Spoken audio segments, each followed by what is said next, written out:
सोने के दाम 63,000 के पार। लोग कम ज्वेलरी खरीद कर चला रहे काम। खरीदारी कम होने से ज्वेलर्स हो रहे परेशान।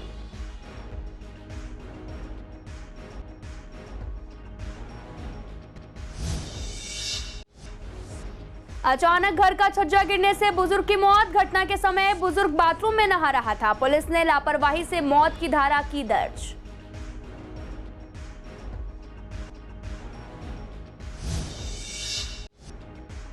सरकारी अस्पताल में काम करने वाली महिला से दुष्कर्म मामले में एक आरोपी गिरफ्तार। महिला के प्राइवेट पार्ट्स पर मारी लात, दांत भी तोड़े। महिला की हालत गंभीर।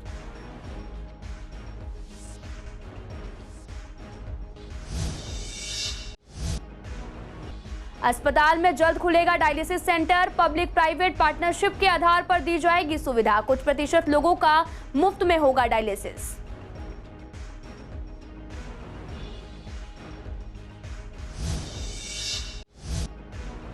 सड़क पर जहां तहां पड़े कंस्ट्रक्शंस मटेरियल में राहगीरों को परेशानी। सालों से चल रहा विकास मार्ग के सौंदर्यीकरण का काम।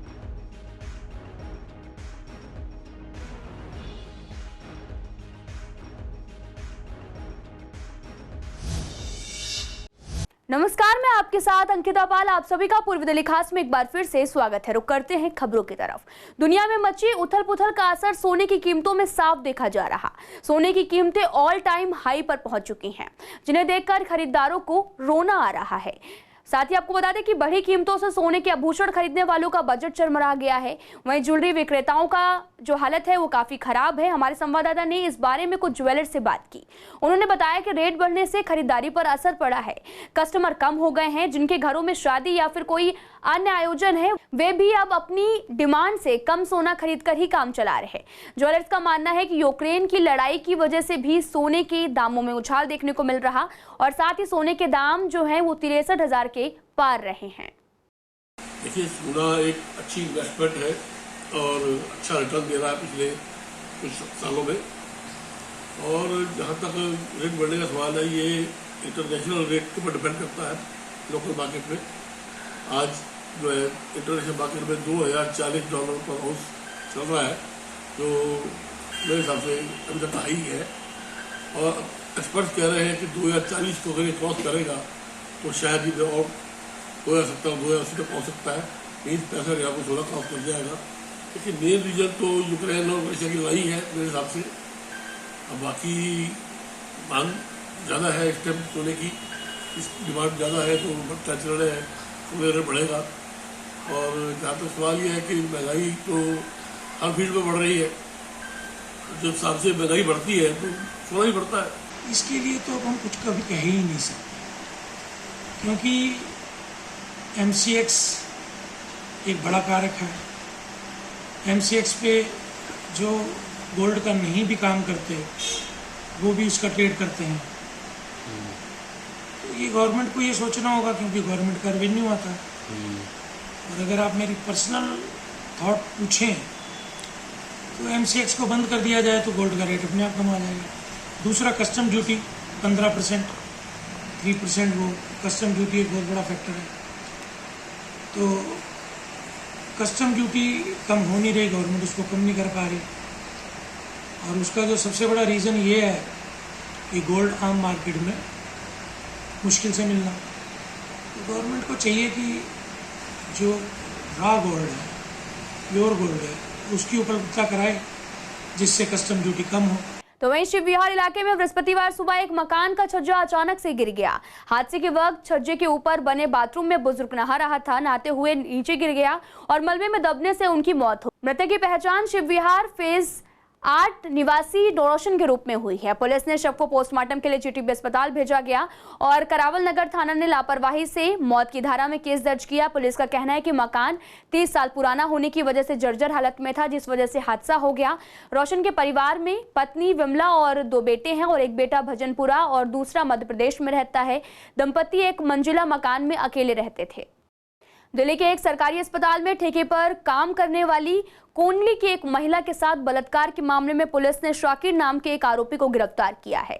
पुलिस का कहना है कि गिरफ्तार आरोपी महिला का पुराना जानकार है, जो एक बैंक्वेट हॉल में वेटर का काम करता है। आपको बता दें कि इसे झिलमिल इलाके से गिरफ्तार किया गया। पुलिस हर एंगल से जांच कर रही। इस मामले में प्राइवेट पार्ट्स में रॉड डालने की बात कही जा रही, जिसका पुलिस ने खंडन किया है। पुलिस अधिकारियों का कहना है कि मेडिकल जांच में रॉड डालने की पुष्टि नहीं हुई है। आरोपी ने प्राइवेट पार्ट पर लात मारी और बताया जा रहा है कि पहले किसी भारी चीज से 40 साल की इस महिला के सिर पर वार किया गया, फिर उसके दांत तोड़े गए, बलात्कार की घटना को अंजाम दिया गया और IPSS थाना पुलिस रेप और मारपीट की धाराओं में केस दर्ज कर मामले की जांच शुरू कर दी है। हमारे संवाददाता मोहित शर्मा ने पीड़िता के परिवार से बात की। आपको बता दें कि परिजनों ने बताया कि पीड़िता की हालत बहुत गंभीर है, वे अभी कुछ बोल पाने की स्थिति में नहीं है। दिल्ली के लोकनायक जयप्रकाश अस्पताल में उसका इलाज चल रहा। स्वामी दयानंद हॉस्पिटल में जल्द ही उन लोगों को राहत मिलने वाली है जो लोग डायलिसिस करवाने के लिए यहाँ वहाँ भटकते हैं। आपको बता दें कि डायलिसिस की प्रक्रिया काफ़ी महंगी भी पड़ती है और ऐसे में लोगों को राहत देने के लिए यहाँ ये सेंटर खोला जा रहा है और इस सेंटर पर 10 बेड की सुविधा होगी और पब्लिक प्राइवेट पार्टनरशिप के आधार पर ये सुविधा दी जाएगी। कुछ प्रतिशत लोगों को ये भी सुविधा मुफ्त में मिलेगी। ऐसे में इसे बनाने के लिए स्पेस भी डिसाइड हो चुका और जल्द ही यहाँ पर डायलिसिस की सुविधा का लोग फायदा उठा सकेंगे। स्वामी दयानंद अस्पताल में एक तो CT स्कैन की मशीन जल्दी ही लग जाएगी जो कि PPP मोड पर होगी जी, ठीक है। उसमें CGHS से भी लोअर रेट पर पेशेंट को CT स्कैन की सुविधा यहाँ पर उपलब्ध होगी जी। दूसरी जो है मशीन वो है, हम डायलिसिस यूनिट शुरू करने जा रहे हैं। 10 बेडेड डायलिसिस होगी और यूनिट होगी, ये भी PPP मोड पर होगी और इसमें भी CGHS की रेट पर जो भी मरीज होंगे उनको डायलिसिस की सुविधा STN हॉस्पिटल में उपलब्ध होगी। PPP मोड क्या है, इसके बारे में अगर जानना चाहें कोई तो क्या चीज़ है ये? पब्लिक प्राइवेट पार्टनरशिप होती है। जो भी कंपनी आएगी टेंडर के बाद L1, उसको हम जगह देंगे, पानी और इलेक्ट्रिसिटी का कनेक्शन देंगे, वो अपनी मशीन लगाएंगे और मरीजों को डायलिसिस और CT स्कैन की सुविधा उपलब्ध कराएंगे। तो क्या ये जो भी टेस्ट होंगे वो मुफ्त में नहीं किए जाएंगे हॉस्पिटल की तरफ? 10% मरीजों को मुफ्त में किए जाएंगे। उसके बाद जो चार्जेस होंगे वो किस तरीके से? चार्जेस मार्केट रेट से देखा जाए तो उससे बहुत कम होंगे। CGHS की जो रेट है उसके बराबर या उससे थोड़े कमी पर यह सुविधा उपलब्ध होगी। तो इससे पहले भी इस तरीके की मशीनें यहाँ पे इंस्टॉल की गई थी या फिर फर्स्ट टाइम ही इसको लाया जा रहा है यहाँ पर? CT स्कैन की मशीन पहले चल रही थी पर किसी कारणवश यह सुविधा बंद हो गई थी। इसे पुनः हमने शुरू करने के लिए इसका टेंडर हो गया है और जो L1 कंपनी है वो भी नोटिफाई हो गई है। तो कब तक उम्मीद है की जा रही है कि यहाँ पे जो लोग सुविधा उठा पाएंगे? 1 महीने में ये सुविधा शुरू हो जाएगी। तो किस जगह पे मैम ये इंस्टॉल की जाएगी? कुछ अभी एरिया भी डिसाइड हो? एरिया लोकेशन डिसाइड हो गई है। CT स्कैन तो जहाँ पहले होता था वहीं पर होगा और डायलिसिस जो जहाँ पर अभी कोरोना का वैक्सीनेशन चल रहा था उस जगह पर होगा। देखिए, डायलिसिस के मरीज बढ़ते जा रहे हैं और मरीजों को प्राइवेट में डायलिसिस कराना बहुत ही महंगा होता है, इसलिए मरीजों के लिए बहुत परेशानी का कारण हो जाता है। इसीलिए यह सुविधा हमने यहाँ पर उपलब्ध कराने के लिए मेयर से बात की थी और कमिश्नर से बात की थी और उन्होंने ये PPP मोड पर चलाने की अनुमति हमें दे दी है। विकास मार्ग पर पिछले कई सालों से सौंदर्यीकरण का काम चल रहा जो अब तक पूरा नहीं हो पाया, जिसकी वजह से यहां से आने जाने वाले लोगों को काफी दिक्कतों का सामना करना पड़ता है। लक्ष्मी नगर से विजय चौक तक काम ठप पड़ा है और ऐसे में कई जगहों पर कंस्ट्रक्शन का मटेरियल के साथ साथ गंदगी भी पड़ी हुई है। इसके अलावा ऐसा मटेरियल लगाया जा रहा जो बेहद घटिया क्वालिटी का है, जो कि लगाने में भी टूट रहा है। लोगों का कहना है कि विभाग को इस काम को जल्द से जल्द पूरा करना चाहिए ताकि यहाँ के लोगों को राहत मिल सके। स्थिति क्या है? स्थिति मैडम बहुत ही खराब है। यहाँ पर विकास मार्ग में कई दिनों से काम चल रहा है, काम की गति बहुत ही धीमी है। सरकार को इसकी गति तेज करनी चाहिए, इसके कारण लोगों को आने जाने में सुविधा होती है। इसके अलावा गंदगी का भी सामना करना पड़ता है, दिक्कतें होती है लोगों को बहुत सारी परेशानियाँ। आप अंदर जाएंगे तो बहुत सारे गली में भी रोड खोल दिए गए हैं, जिसके कारण हर लोग को आने जाने में प्रॉब्लम हो रही है। सरकार से मेरा अनुरोध है कि इसमें जल्दी से जल्दी काम को आगे बढ़ाया जाए और ये गंदगी को दूर किया जाए। बहुत सारी बीमारियां, जैसा कि आप जानते हैं, दिल्ली में हर साल डेंगू, हैजा, चिकनगुनिया, ये सारी बीमारियां आती है। दिक्कत नहीं होगी, लेकिन काम धीरे धीरे होता है। हमारे सरकार के सारे काम ऐसे ही चल रहे हैं। ठीक है, नॉर्मल जैसा चल रहा है, लेकिन दिक्कत यही है कि एक तो जो मटेरियल लगना वो इतना बेकार है कि ये जो खंभे वगैरह लगा रहे हैं ना, एक झटका, एक लात मार तो थोड़ी सी खींच के तो नीचे गिर जाएगा, उसके अंदर कुछ नहीं है, फाइबर है बस, वो खाली नाम पर है। जो मार्केट एरिया में तो आने में फिर दिक्कत होगी ना, जहाँ पे अंडर कंस्ट्रक्शन है तो वहाँ कैसे आदमी पैदल निकले, कहाँ अपना बाइक वगैरह लगाए, उसकी भी प्रॉब्लम है। मतलब काफ़ी सारी प्रॉब्लम, गंदगी वगैरह भी बहुत ज़्यादा हो रही है, सारी चीज़ें फेस करनी पड़ रही हैं। बताइए, वही परेशानी है और क्या है। यहाँ पे सारे फाइबर के हैं, ये इन्होंने लोकल माल लगाया हुआ है, यहाँ पे बेकार माल लगाया हुआ है। मटेरियल भी यूँ ही टूट रहा है और ऐसा कुछ नहीं, और दिक्कत तो हो रही है। अभी बरसात में भी काफ़ी दिक्कत हुई है, सामान पड़ा हुआ है, गंदगी पड़ी हुई है, बस इतना। पूर्वी दिल्ली के मयूर विहार इलाके में नशे को लेकर जागरूकता फैलाने के लिए कार्यक्रम का आयोजन किया गया, जिसमें नुक्कड़ नाटक के जरिए नशे के दुखद परिणामों को दिखाया गया। लोगों को इस लत से दूर रहने के लिए जागरूक किया जा रहा। नाटक में दर्शाया गया कि नशे की लत के चलते कितने घर बर्बाद हो चुके हैं, उनके घर वालों को किस तरह की समस्याओं का सामना करना पड़ता है। यहाँ पे डीसीपी ईस्ट अमृता मैडम ने एक प्रोग्राम कंडक्ट कराया है ड्रग्स अवेयरनेस का, जिसमें देखा गया है कि आज की युवा पीढ़ी बहुत ही नशे की तरफ लिप्त हो रही है, तो वो नशे की तरफ ना जाए, अपनी पढ़ाई पर ध्यान दें। इस तरह के लिए उन्हें वो छोटे छोटे प्रोग्राम अवेयर कराती रहती हैं। और हमारे एसएचओ मयूर विहार और एसीपी मयूर विहार सुभाष वत्स जी चाहते हैं कि जो हमारी पीढ़ी है जो बहुत स्पीड से नशे की तरफ जा रही है, तो वो ये सब प्रोग्राम ये सब ना करें और इन सब से बचे रहें। शाहदरा जिले के साइबर सेल थाना पुलिस ने लोगों के फर्जी व्हाट्सएप अकाउंट बनाकर ठगी करने वाले नाबालिग को मथुरा उत्तर प्रदेश से गिरफ्तार किया। शाहदरा जिले के डीसीपी रोहित मीणा ने बताया कि 22 अप्रैल को कृष्णानगर में रहने वाले नितिन कुमार मित्तल ने एक शिकायत दी थी। उन्होंने बताया कि आरोपी व्हाट्सएप पे उनकी फोटो लगाकर दोस्तों और रिश्तेदारों से रुपए मांगा करता था और कहा करता था कि वह अगले 2 दिनों में रुपए वापस कर देगा। पीड़ित नितिन के एक रिश्तेदार जश्नदीप ने भी आरोपी ठग को 80,000 रुपए ट्रांसफर कर दिए और साथ ही आरोपी लोगों को व्हाट्सएप पर लगी प्रोफाइल पिक्चर्स और फेसबुक से फोटो चुराकर उनका इस्तेमाल फर्जी व्हाट्सएप प्रोफाइल बनाने के लिए करता था। अखिल भारतीय अग्रवाल सम्मेलन द्वारा शनिवार को गीता कॉलोनी झील कुरंजा के गोविंद बैंक्वेट हॉल में दिव्यांगजनों के लिए मुफ्त उपकरण वितरण का कार्यक्रम आयोजित किया गया। इस शिविर में दिव्यांगजनों की जांच के अलावा आंखों की भी जांच की जाएगी और जरूरतमंदों को चश्मा और साथ ही उपकरण के वितरण भी दिए जाएंगे। आपको बता दें कि इसके अलावा मोतियाबिंद का मुफ्त ऑपरेशन किया जाएगा। जन्मजात दिव्यांगों की निःशुल्क जांच करके ऑपरेशन के लिए उन्हें उदयपुर भेजा जाएगा। पूर्व महापौर श्याम सुंदर अग्रवाल ने बताया कि दिव्यांगजन अपने साथ आधार कार्ड की कॉपी जरूर लाएं। उन्होंने कहा कि जो भी दिव्यांगजन मुफ्त उपकरण लेना चाहते हैं या फिर मेडिकल सुविधा का लाभ उठाना चाहते हैं, वे सुबह 9 बजे से दोपहर 2 बजे के बीच में झील कुरंजा के गोविंद बैंक्वेट हॉल में पहुंच सकते हैं। यह कैंप कल दिनांक 6 मई 2023 शनिवार को गोविंद बैंक्वेट हॉल में लगाया जाएगा, जो कि गीता कॉलोनी रामलीला मैदान के पास स्थित है। इस कैंप की विशेषता यह है कि इसमें जो दिव्यांग व्यक्ति है, जो विकलांग व्यक्ति है, उनको ट्राई साइकिलें दी जाएंगी, उनको व्हील चेयर दी जाएंगी, उनकी जांच की जाएगी। यदि जांच में कोई व्यक्ति ऐसा भी है जिसका कोई अंग भंग है, अंग नहीं है, वो कृत्रिम अंग लगवाना चाहता है, तो उसका नाप लेकर उसका अंग बनवाया जाएगा। इस अंग को बनवाने में लाखों रुपए खर्चा आता है, लेकिन अग्रवाल सम्मेलन के माध्यम से ये सब सेवाएं मुफ्त दी जाएंगी। करकटुमा कोर्ट में पुराने चैम्बर्स की हालत जर्जर हो चुकी है और हालत यह है कि जगह जगह से छत, दीवारों और सीढ़ियों से प्लास्टर गिर रहा है।